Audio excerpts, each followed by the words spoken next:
Hello and welcome to your first deep dive into ACCA financial management. I'm host B, and my job is to be your lead tutor, really focused on getting you through that exam.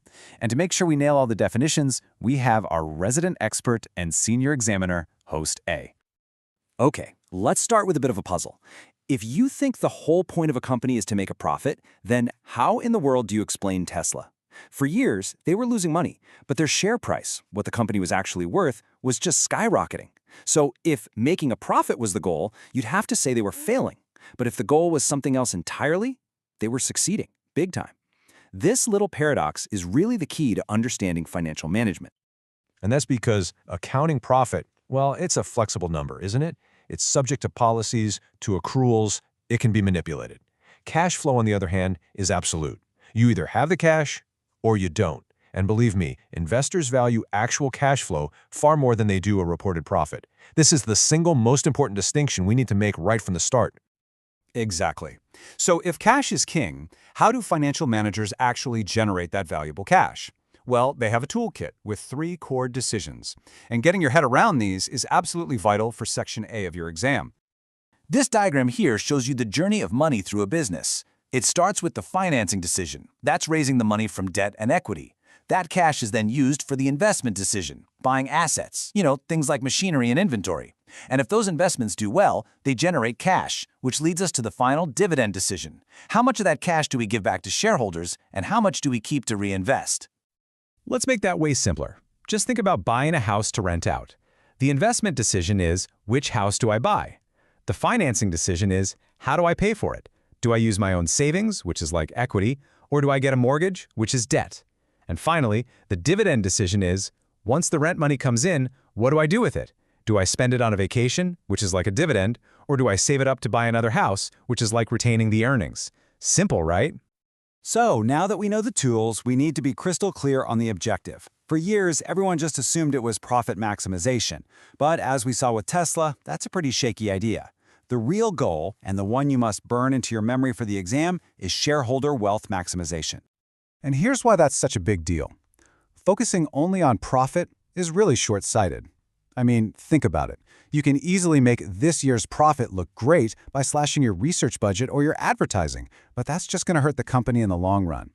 Profit also totally ignores risk. And like host A said, it's just a number on a page. You can't actually spend it. Wealth maximization, on the other hand, considers the long term, it factors in risk, and it's all about cash. It's just a much better goal. So here is the definition you need. Shareholder wealth maximization is the primary financial objective, and we measure it by looking at the total shareholder return. That is, the capital gain, the growth in the share price, plus any dividends they received. The focus is always on long-term, risk-adjusted cash flows. Listen closely, because this is a classic exam trap. In Section A, you are almost guaranteed to see a question asking for the primary objective of a company. The correct answer is shareholder wealth maximization. Do not fall for the trick and choose profit maximization. Okay, so the goal is to make the shareholders wealthy.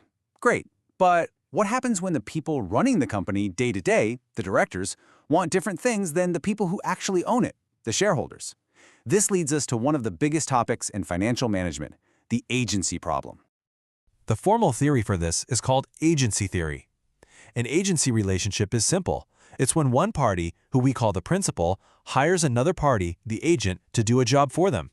In a big company, the shareholders are the principals, and the directors are the agents they hire to run their company. The problem, as you can see here, is that the agent might be tempted to act in their own self-interest, rather than working to achieve the goals of the principal. This potential clash of interests is the very heart of the agency problem. Let's go back to our analogy.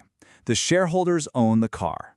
All they want is to arrive safely at their destination, which is increased wealth.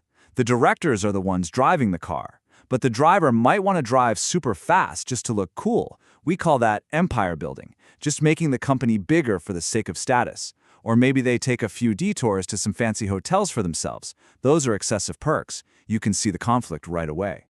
And this fundamental conflict has a formal name. We call this separation between the people who own the company and the people who manage it the divorce of ownership and control. So if the driver might ignore the owner's map, how do we fix it?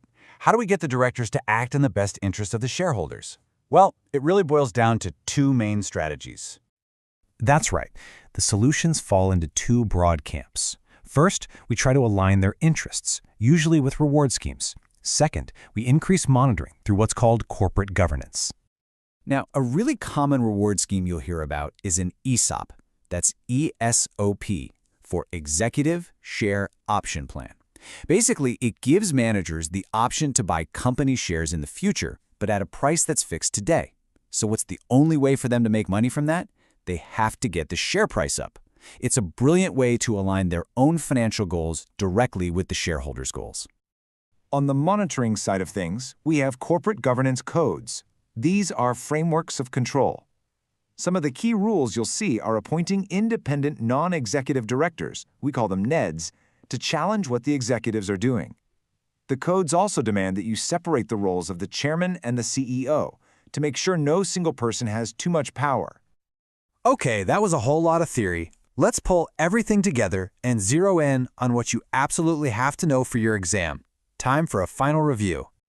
All right, let's do a quick test. I'm going to give you 3 actions. You tell me if it's an investment, financing, or dividend decision. Ready? Number 1, taking out a new bank loan. Number 2, buying one of your competitors. And number 3, choosing to reinvest profits instead of paying them out. Go ahead and pause to think about it. Okay, how did you do? Number 1, taking out a loan. That's a financing decision. You're raising money. Number 2, buying another company. That's an investment decision. You're spending money on an asset. And number 3, reinvesting profits is a dividend decision. Why? Because the alternative was to pay a dividend. You're deciding what to do with the profits. I cannot stress this enough. The examiner will test your ability to tell these 3 decisions apart. It is a very common source of marks in Section A. You must be able to look at any scenario and categorize it correctly. Do not get them mixed up. So let's wrap up the whole chapter. The main goal, shareholder wealth maximization, not profit. The tools you use to get there, the 3 big decisions: investment, financing, and dividend. The biggest roadblock, the agency problem. And how do we fix it? By aligning interests with things like ESOPs and by monitoring with good corporate governance, like having NEDs on the board. And that's pretty much Chapter 1 in a nutshell. You now have the fundamental rules for any commercial company. But that leaves us with one last big question. What happens when your goal isn't about money at all? How does a charity or a hospital or even a school measure success if they can't just look at a share price? Well, that's exactly what we're going to tackle in our next explainer. We'll see you there. Hey, if this video helped you, don't forget to like, follow, and subscribe. This keeps me motivated and helps the channel grow. Thanks for watching.